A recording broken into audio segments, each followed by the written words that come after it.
Lok Sabha speaker Om Birla के खिलाफ लाए गए अविश्वास प्रस्ताव पर बहस के दौरान संसद में सियासी माहौल गर्मा गया है।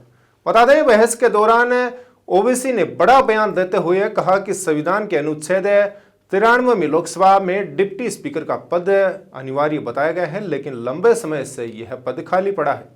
वहीं ओवैसी ने कहा है कि चंद्रशेखर आजाद और राजकुमार रौत के साथ मिलकर एक प्रस्ताव लाएंगे जिसमें हनुमान बेनीवाल को लोकसभा का डिप्टी स्पीकर बनाने की मांग की जाएगी।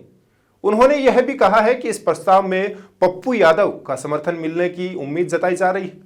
ओवैसी ने सरकार पर आरोप लगाते हुए कहा कि भारत में सत्ता के 3 स्तंभों के बीच शक्ति का संतुलन होना चाहिए, लेकिन पिछले कुछ समय से सरकार संसद यानी विधायिका पर हावी होती दिखाई दे रही है।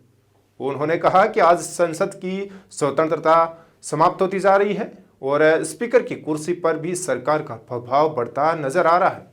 ओवैसी ने अपने भाषण के दौरान पूर्व लोकसभा अध्यक्ष सोमनाथ चटर्जी का भी उदाहरण देते हुए कहा कि उन्होंने स्पीकर रहते हुए सुप्रीम कोर्ट के नोटिस को यह कहकर खारिज कर दिया था कि अदालत को लोकसभा की अंदरूनी कार्रवाई में दखल देने का अधिकार नहीं है। उन्होंने 60 के दशक की एक घटना का भी जिक्र किया जब हिसार से सांसद मनीराम बागड़ी ने तत्कालीन प्रधानमंत्री जवाहरलाल नेहरू के घर के बाहर प्रदर्शन किया था। उस समय पुलिस उन्हें गिरफ्तार करना चाहती थी, लेकिन तत्कालीन लोकसभा अध्यक्ष हुकम सिंह ने उन्हें संसद परिसर में रहने की सलाह दी थी, जिसके बाद वे संसद परिसर में टेंट लगाकर रहे और पुलिस उन्हें गिरफ्तार नहीं कर सकी। ओवैसी ने यह उदाहरण देते हुए कहा कि लोकसभा स्पीकर के अधिकार और गरिमा बहुत महत्वपूर्ण होते हैं और इस बहस के दौरान हनुमान बेनीवाल भी लोकसभा की उपाध्यक्ष यानी डिप्टी स्पीकर बनाए जाने की आवश्यकता पर जोर दिया। उन्होंने कहा कि यदि लोकसभा में उपाध्यक्ष होगा तो यह अध्यक्ष का कामकाज का बोझ जो है कम होगा और सदन की कार्रवाई भी बेहतर तरीके से चल सकेगी। वहीं बेनीवाल ने सुझाव दिया कि लोकसभा उपाध्यक्ष विपक्ष या छोटे दलों से बनाया जाना चाहिए ताकि सभी दलों को समान प्रतिनिधित्व मिल सके।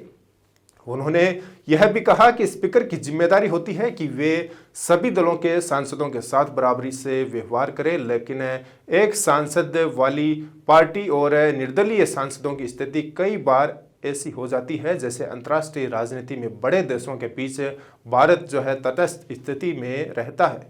लोकसभा में हुई इस तीखी बहस ने स्पीकर की भूमिका, संसद की स्वतंत्रता और डिप्टी स्पीकर के पद खाली को लेकर नई राजनीतिक चर्चा को जन्म दे दिया है।